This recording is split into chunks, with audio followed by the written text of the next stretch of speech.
20.28%। और अगर दूसरी तरफ देखें 2018 से 2019 6.53।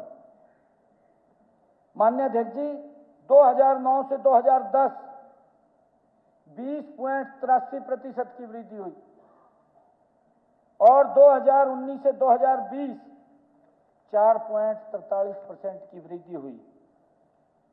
माननीय अध्यक्ष जी 2010 से 2011 कलेक्ट्रेट में वृद्धि हुई 22.78% और 2020-2021 वृद्धि हुई 4.45%।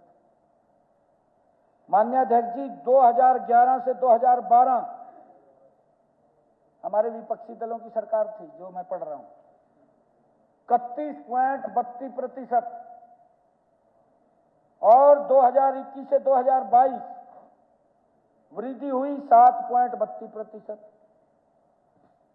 2012 से 2013 26.92% और 2022 से 2023 11.18%। माननीय अध्यक्ष जी 2013 से 2014 वृद्धि की 15.71%, 2023 से 2024 हमारे समय में भी 13.19% की वृद्धि हुई। माननीय अध्यक्ष जी अगर हम पूरा 10 साल का इसका रेट निकालें, 10 साल के अंदर इनके द्वारा जो वृद्धि की गई वो 25.11%, और अगर हमारा 25-26-20 में जोड़ लिया जाए माननीय अध्यक्ष जी ये वृद्धि बनती है 9.69%। मैं पूछना चाहता हूं कि तब गरीब कहां थे? उनको क्यों मकान नहीं मिलता था? क्या दिक्कतें थी? ये हमें देखना चाहिए। माननीय साल में फलाने साल में हमारे आखिरी साल की वृद्धि की ना आपके कितनी वृद्धि? नहीं, मैं उसका एक रिपोर्ट निकाला है। सवाल तो आपका है। अभी 2025-26 का मैं बता रहा हूं जी। हाँ, 2025-26 का बताओ ना। 2025-26 का 20.49%। ये क्यों बढ़ाई? अभी हमारे राम कुमार गौतम जी ने अभी ये बात कही कि ये कम है, इसको और बढ़ाया जाए। मैं बताऊंगा जी माननीय अध्यक्ष जी, आपको आगे बताने वाला हूं मैं इसके बारे में क्यों बढ़ाई गई है और क्या सरकार का हेतु है। माननीय अध्यक्ष जी पहली बात तो मैं स्पष्ट करना चाहता हूं कि हमने रजिस्ट्री पर कोई नया टैक्स नहीं लगाया, जो ये बात कह रहे हैं, क्योंकि स्टैंप ड्यूटी 2008 में 2% तो विकास के लिए आपने उसके ऊपर अलग रेट लगाया था, 3 और 5% की उसकी ड्यूटी थी, स्टैंप ड्यूटी। 2008 की बात कर रहा हूं, क्योंकि जब इसके ऊपर 2% आप लोगों ने विकास के लिए लगाया है कि 2% का पैसा रजिस्ट्री का प्रदेश के विकास के ऊपर खर्चा जाएगा, पंचायत के लिए आपने जो लगाया, हाँ उसके लिए माननीय अध्यक्ष जी ये कुल मिलाकर के 7% की दर तो पुरुषों के लिए और 5% ये महिलाओं के लिए ये लगी थी। और माननीय अध्यक्ष जी आज कौन से बढ़ गए रेट? आज भी वही है, रेट तो वही है। ये कह रहे कहा जी बढ़ गए, मेरे को बताए तो जो भी कहां बढ़ गए रेट? कहीं रेट नहीं बढ़े। नहीं, मैं वही कह रहा हूं ना, हमारे विपक्षी दल कह रहे हैं कि स्टैंप ड्यूटी बढ़ा दीजिए, ये रौला पह रहे हैं इतना है जी। हाँ घटाए हैं, यूं उम्मीद करता है आपको देता भी नहीं है वो कहता है जी मेरे को तो ये भूमि वाला रेट पे तो हम देंगे ही नहीं। दादा मैं बताऊंगा हमारे आप बढ़ाओगे तो हमारे कल्याण जी बैठे हैं, आपके हल्के के लोग आए मेरे पास, मैं अभी बताऊंगा, मैंने नाम लिख रखे, उनकी वीडियो भी जारी हुई, आपके हल्के से आए, मैं बताऊंगा अभी आपको। कलेक्ट्रेट की जी, कलेक्ट्रेट की बात कर रहा हूं जी मैं ये स्टैंप ड्यूटी तो हमने बढ़ाई नहीं, ये तो सेम की सेम है जितनी पहले थी, परंतु कलेक्टर रेट की जो आप बात कर रहे हैं, मैं आपके हल्के के लोगों की बात सुनाऊंगा आपको अभी। माननीय अध्यक्ष जी मैं ये भी बात बताना चाहता हूं कि कलेक्ट्रेट पर जमीन खरीदी व बेची जाती है। यदि जमीन की खरीद फरोख्त में खरीदार रेट कम बताकर रजिस्ट्री करवाता है तो उस जमीन की रजिस्ट्री तो हो जाती है, परंतु अगर कोई व्यक्ति उसकी शिकायत कर दे तो 47A के तहत उस रजिस्ट्री को इम्पाउंड कर देते थे। ये बहुत काफी केस चलते रहते हैं कि किसी ने रजिस्ट्री तो कराई ली और फिर उसके केस स्टार्ट हो गए, क्योंकि उसकी रजिस्ट्री को इम्पाउंड कर देते, फिर बोलते थे भी पूरा कलेक्ट्रेट आप दें तब जाकर के आपकी होगी। माननीय अध्यक्ष जी, खरीदने वाले की अगर नियत ठीक हो तो असली दाम पर रजिस्ट्री वो करवाता है और पूरी स्टाम्प ड्यूटी भी देता है। मैं माननीय अध्यक्ष जी आपको एक उदाहरण भी देता हूं। गुरुग्राम के झांसा का एक उदाहरण है। वहां रिहायशी इलाके में कलेक्टर रेट 28,435 रुपये प्रति गज है। 28,435 रुपये प्रति गज झांसा के अंदर गुरुग्राम में कलेक्टर रेट आज भी यही है।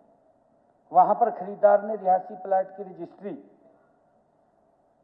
जो रिहायशी प्लाट है उसकी रजिस्ट्री वहीं पर 1,31,35,00,000 रुपए की कराई।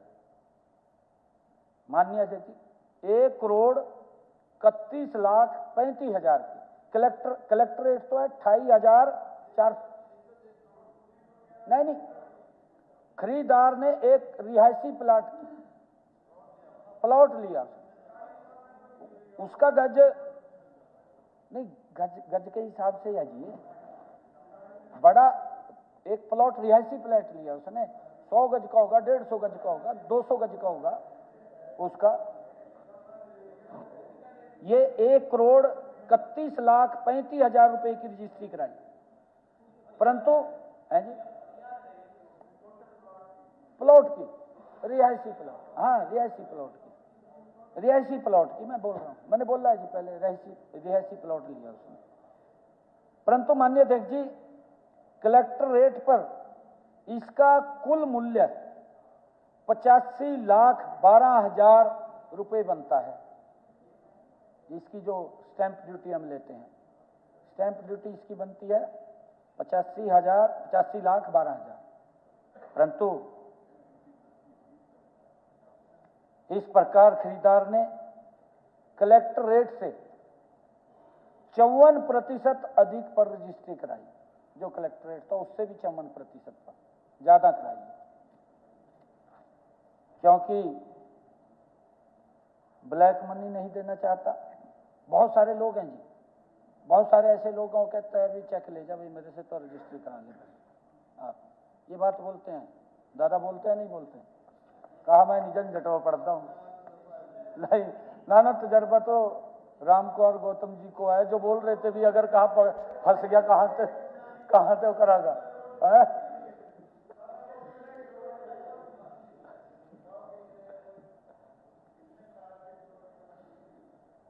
माननीय अध्यक्ष जी, हमने इससे अनुमान लगाया कि कलेक्टर रेट और जमीनों की खरीद फरोख्त के वास्तविक रेट में कितना अंतर है, ये हम सबके सामने है।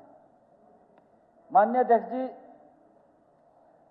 हमारे विपक्षी साथी कलेक्टर रेट को लेकर के जो हल्ला मचा रहे हैं, मैं आपके माध्यम से पूछना चाहता हूं कि कलेक्टर रेट से दिक्कत खरीदार को है या बेचने वाले को है? किसको दिक्कत है? कम से कम तो बता दो हम लोग, किसको दिक्कत है? खरीदने वाले को दिक्कत है या बेचने वाले को दिक्कत है? किसी को दिक्कत नहीं है। दादा एक मिनट, नहीं, एक मिनट। दादा, आपका प्लॉट है, आप प्लॉट बेचना चाहते हैं अपना 1 करोड़ का, आप 50 लाख का दे देंगे क्या? कोई नहीं देगा। फिर दिक्कत क्या है किसी को? अगर उसका जो रेट है वो तो रेट आपने देना है, उस रेट में आप देंगे, उससे कम में नहीं दे सकते आप। और खरीदने वाले को भी दिक्कत नहीं है। इतना का है कि जो नंबर 2 में पैसा देता है उस नंबर 2 को बंद कर दिया, भी आप नंबर 1 में पैसा दें। और यही बात राम कुमार गौतम जी ने कही कि इसके रेट और बढ़ाएं, और यही बात आपके हलके से जो आए किसान, उन्होंने कहा कि हमारी जमीन के कलेक्ट्रेट कम है, आप इस रेट को बढ़ा दीजिए। ये बात अभी कही मेरे को आकर के उन्होंने।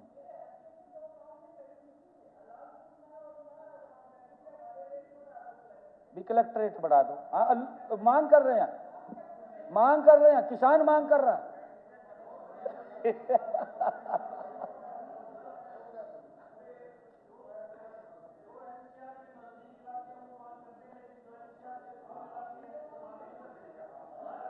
एनसीआर के मांग कर रहे हैं, एनसीआर के भी मांग कर रहे हैं। माननीय अध्यक्ष जी, जहां तक मेरे ध्यान में है, बेचने वाले को इसमें कोई परेशानी नहीं है, क्योंकि पिछले दिनों मैं यही बात कर रहा था, मुझे कई गांव के किसान मिले। लगेगा बेचने वाले पर ही कैपिटल गेन टैक्स लगेगा। नहीं, वो बात ठीक है। नहीं नहीं नहीं, देखिए उसके अंदर जो रेट तय हुआ है, जो रेट तय हुआ उस रेट के अंदर ही वो उसको खरीदेगा, लेगा, इससे उसका फर्क नहीं पड़ रहा है कुछ भी।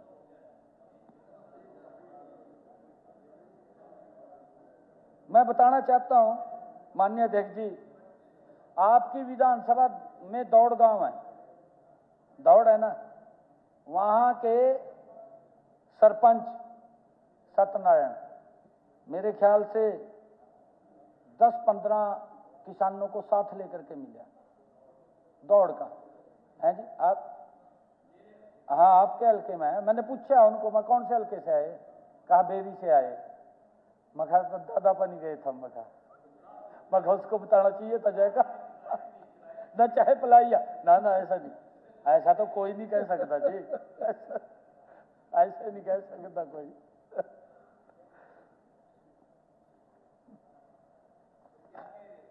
वो कह रहे थे भी कलेक्ट्रेट और बढ़ा दो, कम है हमारे, ये बात कही।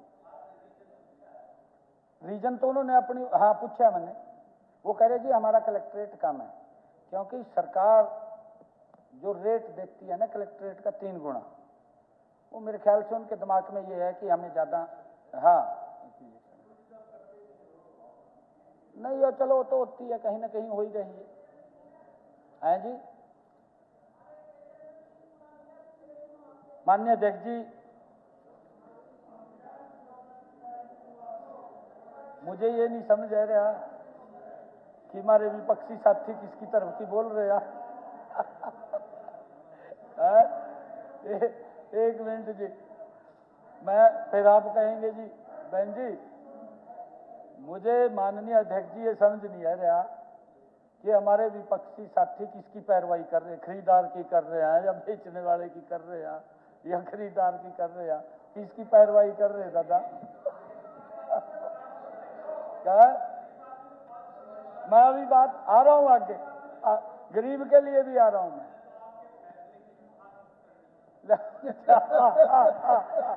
ये बात है, ये बात है।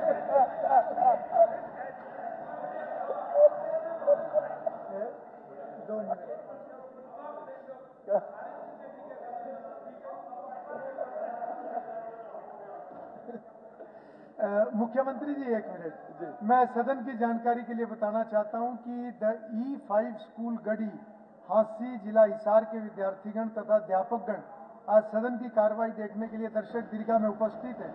मैं अपनी तथा सारे सदन की तरफ से उनका स्वागत करता हूं। जी मुख्यमंत्री। माननीय अध्यक्ष जी, असल में मुद्दा कलेक्ट्रेट का न होकर मुद्दा तो उन लोगों का है जो सरकार की स्टैंप ड्यूटी चोरी करने के लिए जमीन बेचने वालों को कुछ कीमत ब्लैक में देते हैं। माननीय अध्यक्ष जी, कलेक्ट्रेट में वृद्धि के खिलाफ जो आवाज है वो कम से कम गरीब की आवाज नहीं है, उसकी नहीं है ना। गरीब की नहीं है, मैं बताऊंगा आपको, मैं बताऊंगा। ये गरीब की आवाज नहीं है। गरीब के लिए तो हम सोचते हैं और उनके हक में फैसले लेते हैं माननीय अध्यक्ष जी, कि गरीब व्यक्ति को कोई दिक्कत ना हो, कोई परेशानी ना हो। गरीब के लिए तो देश के यशस्वी प्रधानमंत्री आदरणीय नरेंद्र मोदी जी ने उसके घर में जाकर के लाभ पहुंचा रहे हैं माननीय अध्यक्ष जी। 5 लाख रुपए का आयुष्मान दे रहे हैं गरीब व्यक्ति को। 2014 से पहले माननीय अध्यक्ष जी इलाज नहीं करा पाता था, आज सर ऊंचा करके इलाज करा रहा है। ये मोदी जी की तो देन है।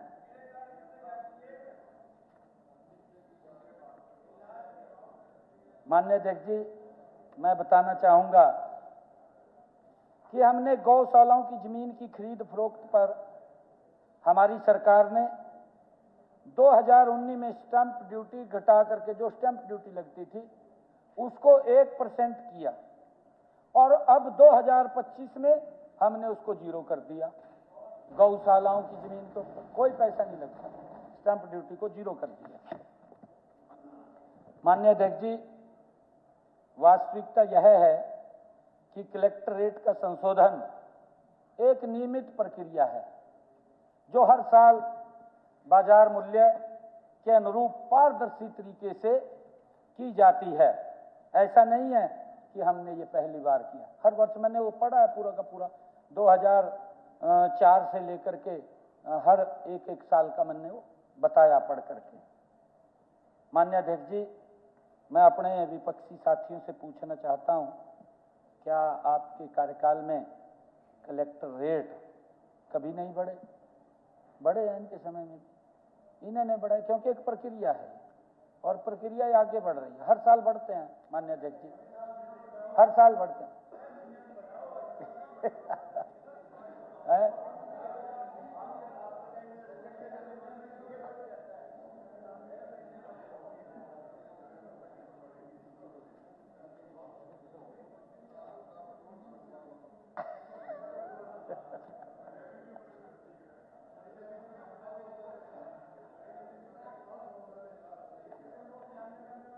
माननीय अध्यक्ष जी,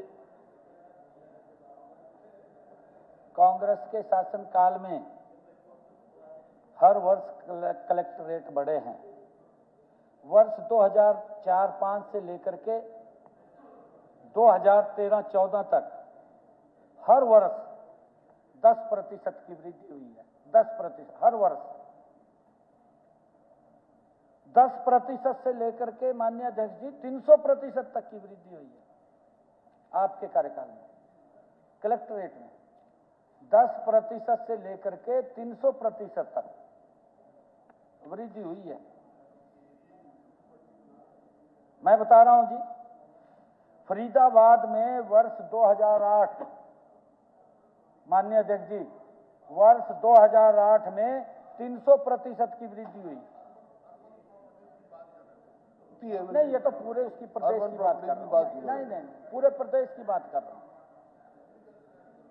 और मैं आपको माननीय अध्यक्ष जी बताना चाहता हूं, 2011-12 में 220% की वृद्धि हुई। 220% कलेक्टरेट बढ़ाए गए।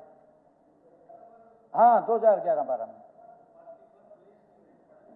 नहीं, देखिए, मैं गुड़गांव की बात करी, अभी करी ना गुरुग्राम की बात भी, वहां